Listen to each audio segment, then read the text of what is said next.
Chào toàn thể anh em á, hôm nay mình tiếp tục lên một clip nữa để cho anh em xem tham khảo.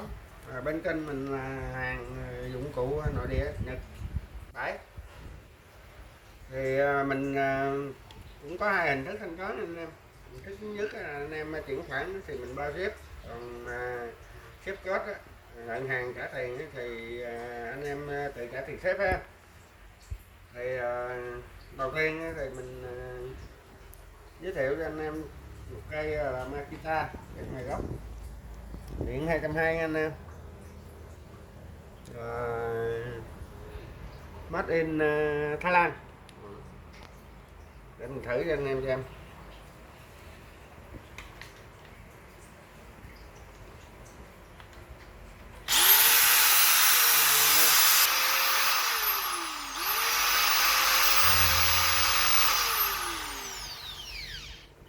Rồi ngoại hình đẹp nha, cái này còn đất cũng khoảng 80% á. Cái này cây số 1.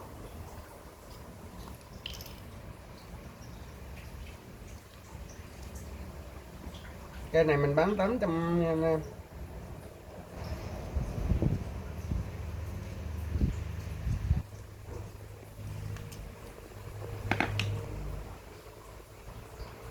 Rồi tiếp theo là cây số 2, cũng Makita luôn.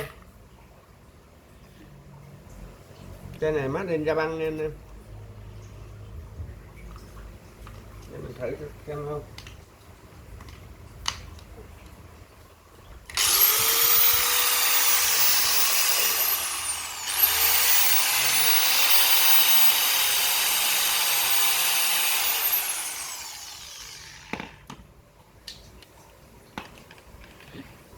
Cái này cây số 2, cái này bán 800 luôn.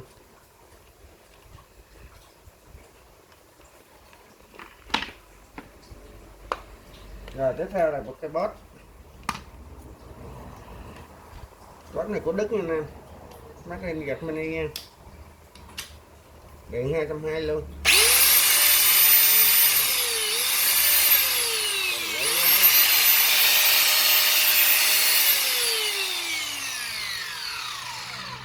Cây số 3 mình bán cây này 850.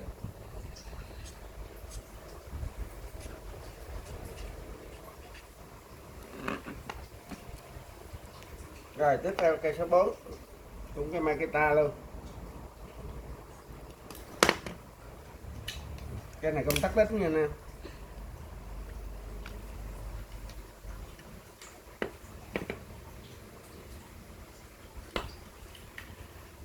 Điện 220.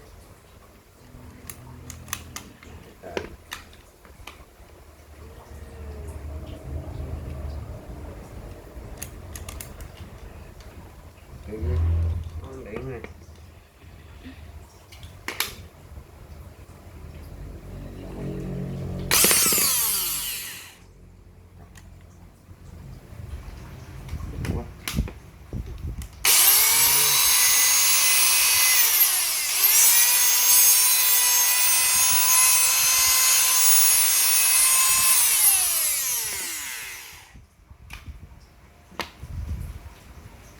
Số 4, cây này mình bán 800.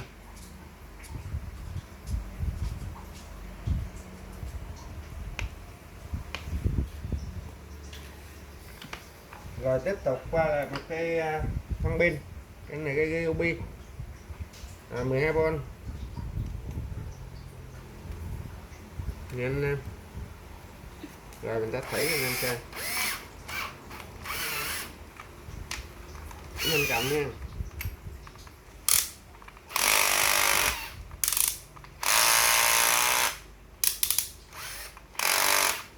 Rồi cái này mình bán thân máy vỏ pin 800. Cây số 5.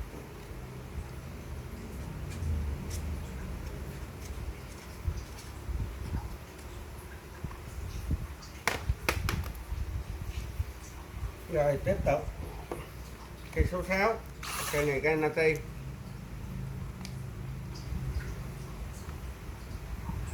Ngoại hình còn đẹp nha anh em. Cây số 6, cây này mình bán 750.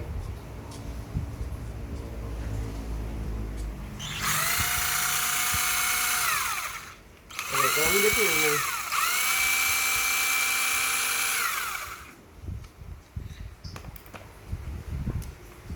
Rồi tiếp tục là cái số 7.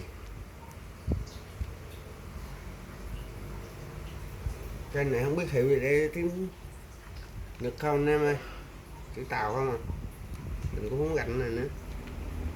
Cái số 7, cây này mình bán 750. Tắt máy ra bên nha.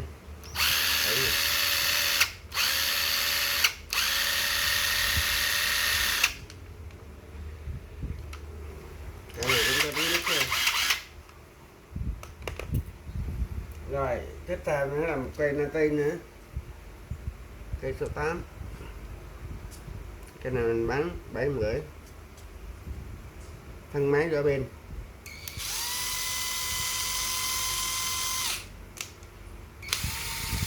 Cái này có Nhật nha nè, bắt lên ra băng.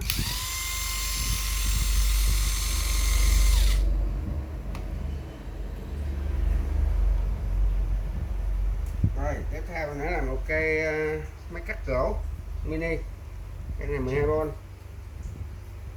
ngoại hình cũng đẹp lắm. Anh em xem đây. Rồi mình test thử anh em xem luôn này.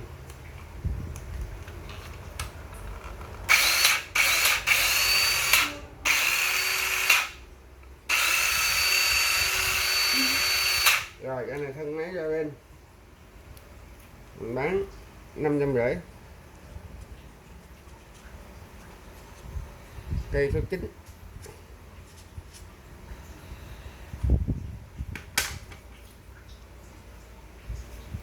Rồi tiếp theo một cây món hàng thiết, cây này 300W này nè, lớn đó. Mình test rồi, cây này nó nóng dữ lắm, nóng luôn.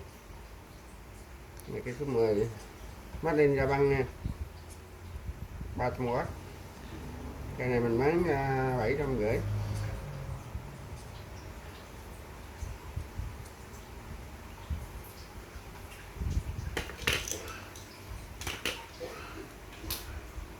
Rồi tiếp tục mình có mấy cái thùng này đây.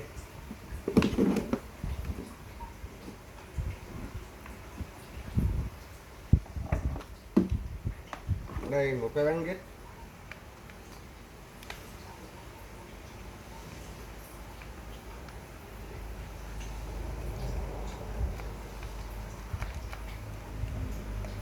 Nên mình cắt thử cho anh em kìa.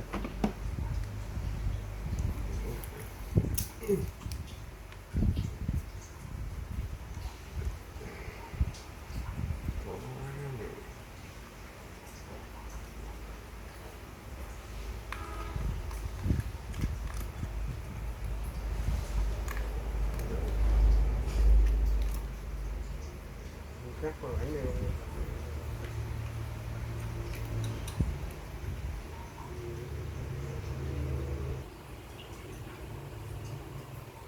Rồi mình cắt thử cho anh em xem đi.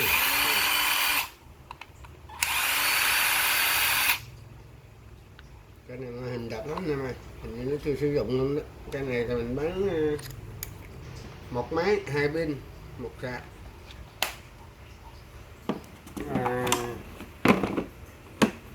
giá 850 anh em.